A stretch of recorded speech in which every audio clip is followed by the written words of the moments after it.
Hello everybody, Darth Boy here, and I decided to post a little bit of a disclaimer for the video that you're about to see. Basically, this video contains some giantess collages that I made this year with some models that I shot with. Now, these collages I made can be found on my DeviantArt page, my Instagram, my Twitter, and my Blue Sky account. However, because these are giantess collages, and giantess stuff has this association with being kink-based or NSFW, I felt the need to add this disclaimer in. Now, while these collages are extremely tame, and one of them is basically a homage to this poster right here, because of how YouTube is, I gotta have a disclaimer. So, I would recommend that if you are 18 and up, watch this video. So with that disclaimer out of the way, thank you very much, and enjoy this video. Hey everybody, this is Darth Boy here. And this is a follow-up to a video I made over a year ago regarding AI and AI art. And unfortunately, when it comes to this topic, it's gotten more fucking insane. And I'm struggling here. I'm struggling with how do I address this topic? How do I address it in a way where it's not this rage-filled, angry, regular old Darth Boy rant that I would make when I was younger? How do I address this with my knowledge as an artist, the experience I've gained since that video, and how do I just address it? Well, may as well just give it a shot, wing it as I always do, and see what the hell I can edit out of this footage. Let's go. So, as I said a year ago, if you use AI and you call yourself an artist, alright, you're not an artist. To be an artist requires, one, to start a craft. It requires somebody to look at the arts, realize that they're not going to be very good at the arts, like that. You know you are in it for the long haul, and if you care about this, you're going to be willing to dedicate a good part of your life to becoming better at it. I think overall, the art I'm doing now, the collages, the photography I've posted on Instagram, Blue Sky, Twitter, DeviantArt, I think recently that's become some of my finest work, and I've even had the pleasure of meeting some people who have praised my work to my face, like some of the models I've shot with for my giantess collages, like a film director, Adam Marcus, who directed Jason Goes to Hell, one of the Friday the 13th films, and he followed me on IG, so that was a big confidence boost. However, just because I think what I've done recently is an example of how far I've come, that doesn't mean I don't face imposter syndrome. That doesn't mean when I look at somebody who's in the same creative field I am, like photography, like collaging, like video, and video editing, where I don't see someone else's work that is just far better than what I've done. And I look at it and I go, this makes what I do amateurish, or I'm not at the level I want to be at compared to some of these other people. And that's tough to have as an artist. Maybe you don't want to compare yourself, but you're going to compare yourself to other people who are better than you. But that's just the nature of the beast when it comes to being an artist. It requires you to think. It requires you to learn a program. In my case, as a digital artist, it requires me to become better at the tools in the program that I use, which is Photoshop, or when it comes to these videos, Adobe Premiere. Recently, I was put in a predicament where I did use one of the AI tools in Photoshop. I was going to a convention where there was this cosplayer who I really wanted to meet and possibly do a photo shoot with them. So I'm in a rush to get this portfolio good, or good enough to where they could look at it and consider shooting with me. And I'm doing what I can. I'm shoving in a bunch of stuff to make this portfolio as good as possible, so they're impressed with what they see and they go, hey, I like your stuff, let's potentially do a shoot. So okay, and I was in a bit of a time crunch here, and I'm looking at this one shot of this model that I did, and it's perfect, except my retainer case and my water bottle are in the background, and it's crunch time. It's a few days before this event, and I want to send this prior to this convention happening. So I'm going, how do I do this quick? I know I can do it with the clone stamp, but I'm trying with the clone stamp, and the clone stamp just isn't giving me the results I want in the time I need it. So I go on YouTube and I go, how do I erase something out of the background quickly? So the video brings up this generative fill option in Photoshop. I'm looking at this option and I have two different versions of Photoshop, well, technically three different versions of Photoshop in my computer because there are just certain tools that I'm used to using on these older versions of Photoshop, or these different versions of Photoshop that are older. And I realized, oh shit, this version of Photoshop has generative fill. So in a pinch, I go, all right, let's try this. I use the lasso tool to circle what I want to get rid of, and it does it like that. So that was one instance where I used AI tools to help me do something in a pinch. And I think I even brought that topic up in my video, where you can maybe use or justify the use of AI if you're in a pinch, if you're skilled at a craft, but you just want something done quick because it's a time crunch scenario. You can't really dedicate the time you want to dedicate because an event's coming up and you have to do it immediately. So that is a use for AI where I think it's okay, even though the resources being used for that AI is detrimental for the environment. But I think that's something you can make the case for, where you're like, okay, that's an example where AI can be a good tool in my arsenal as an artist.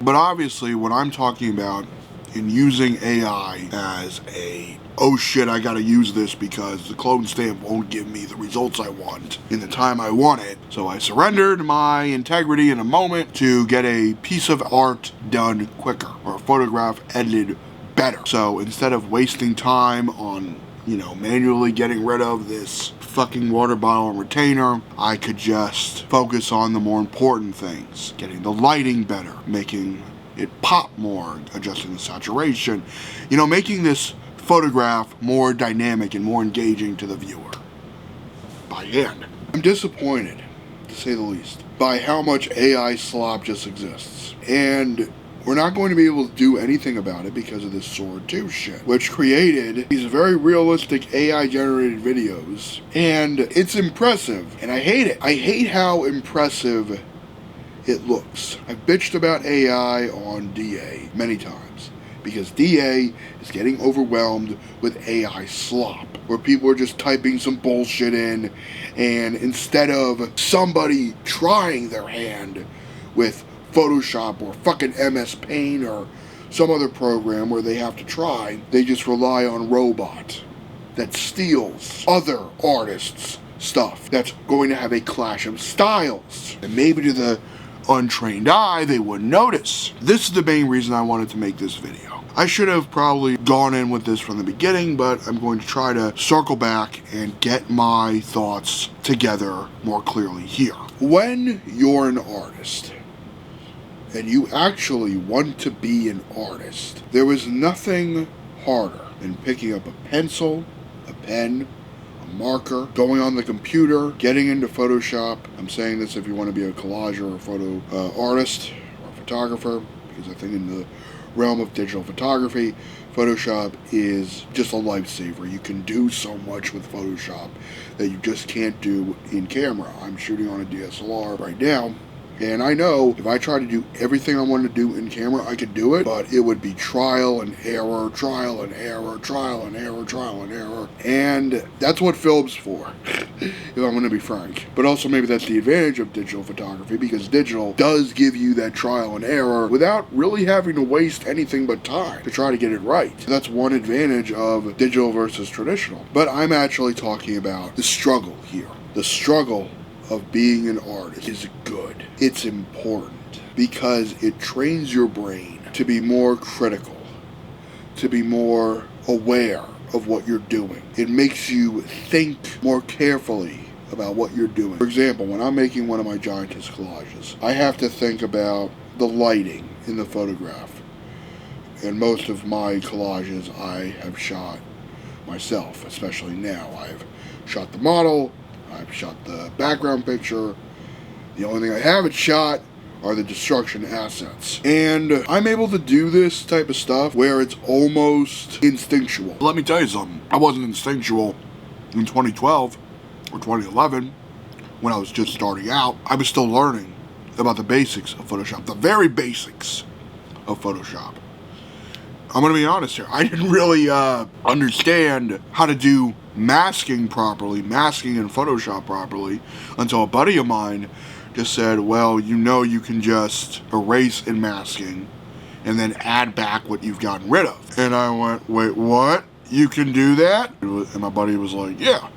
So I give it a shot on a piece that I think is one of my best pieces I've done, and I am just blown the fuck away, and I am kicking myself as I've finally figured it out. I am kicking myself because I'm going, motherfucker, if I had just known this 11 years ago, you know, because I was in digital photo class, an advanced placement digital photo class, and I didn't even think to ask my teacher at the time, hey, can you explain masking a little better? And I wish I had done that, because I'm looking at every collage I've done up until that point, and I'm going, man, the shit I could have done better had I known this essential and basic tool in Photoshop. Now that I've done it, I feel like I can just do whatever. I think that I'm a far better artist than I was even 2 to 3 years ago. But that's the artistic journey. And I'm not saying you gotta do photo collages, or you gotta do photography, or you gotta be a digital painter. But I'm saying, if you have a knack and a drive to create, it's important to accept one thing. You suck. You suck when you're starting out. You suck when you're just trying. If I go back to videos that I edited when I was, 15, 16, they're gonna be terrible compared to what I can edit and create at almost 30 years old. That's life, and that's good. It's good to suck. It's good to not know what you're doing right off the bat. It's good that I didn't have AI when I was a teenager. I am so grateful that I didn't have generative AI garbage when I was a young man, just starting, because it gave me discipline. It disciplined me. That lack of ease, that lack of instant gratification taught me to be patient. It taught me that if I'm not in the right headspace to make an art piece, if I'm not in the right headspace to take one of my pictures and actually put the time and thought into getting the drama, the dramatic aspects that I want to see in my head, then I have to close the program. I have to leave. Then I have to wait for the right time when I'm emotionally able to dedicate myself to this piece. If I try to go in to Photoshop and edit one of my collages, and I'm trying to force something, and I'm trying to force it, or force myself to, get it done quickly, because there's no quickly in making art. That doesn't exist. Art, by its very nature, is a time-consuming, intimate, deeply personal process. One thing that sucks here is one of my best friends who I've known forever. He is a brilliant artist. I mean, this man, his attention to detail is unmatched by anybody in my friend group, and I think he's one of the best artists I've ever had the privilege of knowing. If you're watching this video, buddy, you know who the fuck you are. Fuck it, his name is Bice Dragon, and he makes some of the best fucking art you will ever see. And I don't think I am underselling him when I say that. His work is objectively brilliant, and it makes what I do look amateurish, which is what I said earlier in the video. AI isn't going to give you that gratification, the real gratification of, I made that. You look at a piece you made, really made, not some bullshit you type in. I'm talking like, you took time to make it. You take a step back and you look at all the things you were able to do because it came from you. It came from your mind. You saw something in your head and you put it together. In my case, I collage photos to make what I want in here out into Photoshop, and then that is posted for the world to see. You're not getting that deeply emotional struggle when you rely on AI. The AI isn't going to give you that. The AI isn't going to give you the desire to learn. There is something beautiful about the human ability to learn something, to go in, and as you're learning you go, well fuck, I wish I knew that, or how didn't I know this beforehand? Or yeah, you're gonna feel a little dumb or silly because you didn't know something you're learning right away. But that's the beauty of the struggle. The struggle of being an artist is a constant question of, am I good enough? It's fighting imposter syndrome. It's fighting the negative thoughts that you might have in your head of, am I worthy of people liking my art on social media? Am I worthy of the praise that I've gotten? Or am I just lying to myself? When you're doing AI, do you have any of that? Really? Where's the beauty in the struggle to become better with AI, anything? Where is it?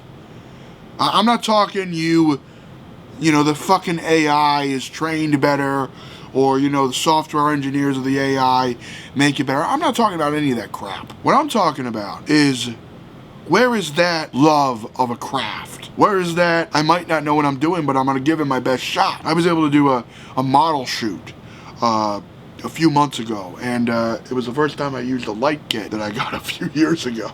And the results I got with that light kit were pretty impressive. And the only regret I had was, why didn't I open that fucker a few years ago? Why was it sitting in a box for over 2 years? You know, making this video, I wish I could just look at my younger self, put a hand on his shoulder, say, you're going to be living your dream. You're going to be the artist you want to be. I wish I could look at him and say that. But I guess what I want to say to you, dear viewer, or maybe you, defender of AI, I might not win you over. You might argue, well, why don't you show us your creative process? Because the creative process, for me at least, is very private. I don't feel comfortable with the idea of live streaming as I'm making something. I don't need people watching what I make, because when I'm making something, it's private. When I'm actually creating something that is all me, that's me trying to figure out what I want, how I want it to look like, what I want it to be by the end of it. When is it done?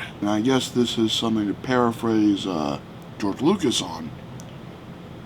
Or, I don't know if it's George Lucas I'm paraphrasing here, or maybe somebody else. But sometimes, what's done is done. You can't hyperfixate on, is this good enough? Is this perfect? Sometimes your art just has to be let out into the world.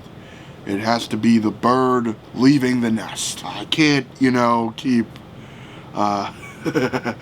sheltering this piece of art from the world. And look, I made pieces and art where people went, this sucks, or you don't know what you're doing, or this is god-awful.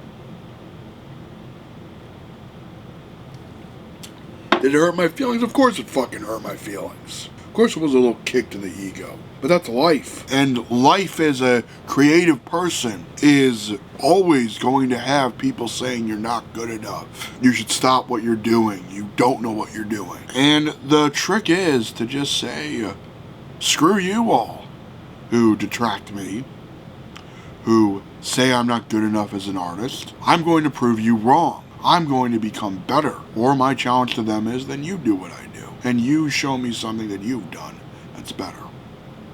That's often my retort, if you will. I vividly remember somebody saying these are such horrible manips, as in manipulations, like photo manipulations that I was making at the time. This is back when I was 15, 16. And I remember trying to reach out to that person. I think I was just trying to ask for feedback.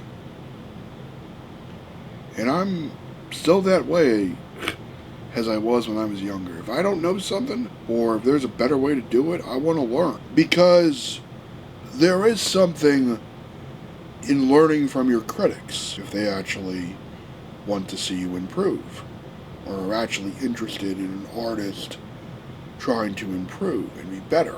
To be an artist is to learn. It is a constant learning journey. Embrace it.